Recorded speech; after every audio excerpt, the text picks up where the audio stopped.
Hello and welcome to Bloke on the Range. Introducing the Minty Mauser. This particular rifle appears to be a Spanish M43 post-war, almost unused condition that was imported into Germany by Hager back in the day. Bolt handle, which is normally sticky out, has been modified for a scope, and it's got a scope mount on it. So I thought, well, why don't we put a scope on it? Now, if you've ever fitted a scope, you'll probably be aware that very rarely will the scope mount line up nicely with the bore, and one way to deal with this is to get close to the target, shoot, and then zero in from there. But we can save ammunition because we can bore sight the old-fashioned way. Now these days you can have all sorts of laser cartridges, laser inserts and things, and faff around with that. This is the old school way. So what I've done is I've got the rifle set up on blocks pointing at the backstop, and I've got the barrel pointing at a point just behind the backstop that I can identify. I can't find enough stable things around here to prop it up enough to be pointing at the backstop, but it really doesn't matter as long as you can identify the point. Now, so what I do is I look through the bore, I've got my point, and then I look through the scope and I adjust my scope until the point I'm looking at through the barrel is the same as the point I'm looking at through the scope.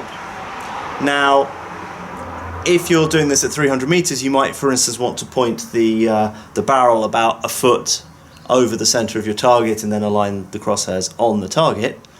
But your mileage may vary, allow a bit of drop. The idea here is not to get a good zero without firing any ammunition, because, I mean, for a start, not all rifles, depending on how their dynamics work under recoil, under pressure, they don't all shoot in exactly the same direction as the sights. For instance, Lee Enfields, the sights tend to be off a bit because the locking's asymmetric. That's just part of how it is. It doesn't matter as long as the bullet's going the right direction as it leaves the barrel. So let's have a little faff with this and see if we can get it vaguely on paper.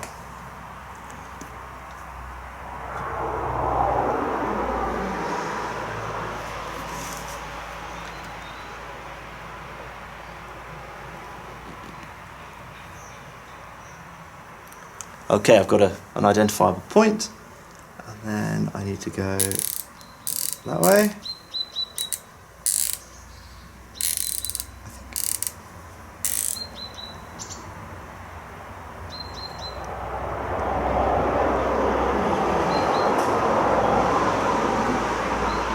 And then sideways, away.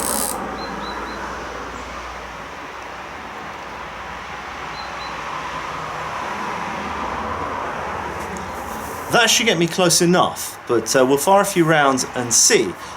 Okay, another thing I was doing while I was looking at that there was checking that the scope is as vertical as it can be by eye. I think possibly it might be ever so slightly off, but it doesn't matter. That's something we can always fix later if we're not happy with it, and it won't affect the zero much. So, see, the bolt handle has been modified to clear a scope. Put a few rounds in it and see where we are. Today we're using Magtech, which is okay.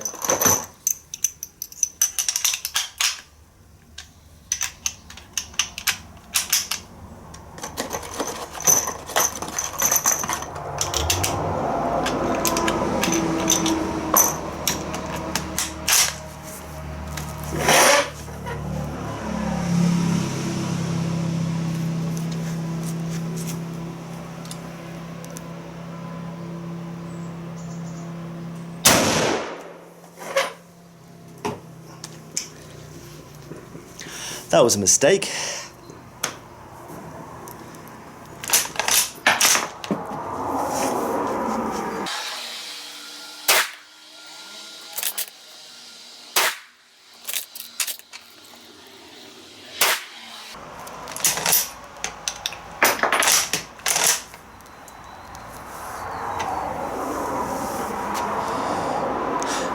So let's have a look.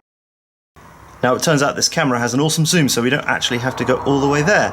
Now what we can see is in the 5 ring, just under the center card there, we have a nice group, reasonably nice group that we just shot there. So we need to now bring the point of impact up a good 4, 5, 6, another 6 or so inches. Okay, that should be about 4 inches. We'll see where we are. I'm quite pleased that I got the windage more or less bang on just from bore sighting it. That doesn't happen often.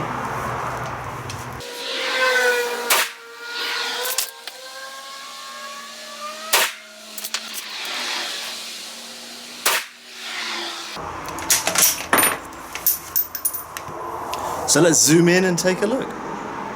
Right, so the single one by the number 5 at 12 o'clock is the one before I wound it back down again, and then with a guesstimation I've got 3 shots, which is not a group, just at about 5:30, just on the edge of the black. So if I move it up 2 inches left, not quite an inch, we should be bang on, and then we can shoot this rifle for a group.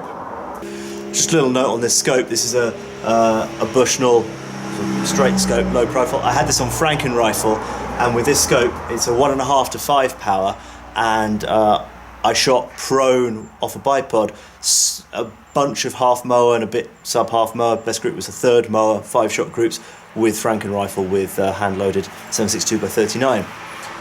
And now, at least temporarily, until I can find something with a German number 1 pointy post and bar reticle, it's on the Minty Mauser.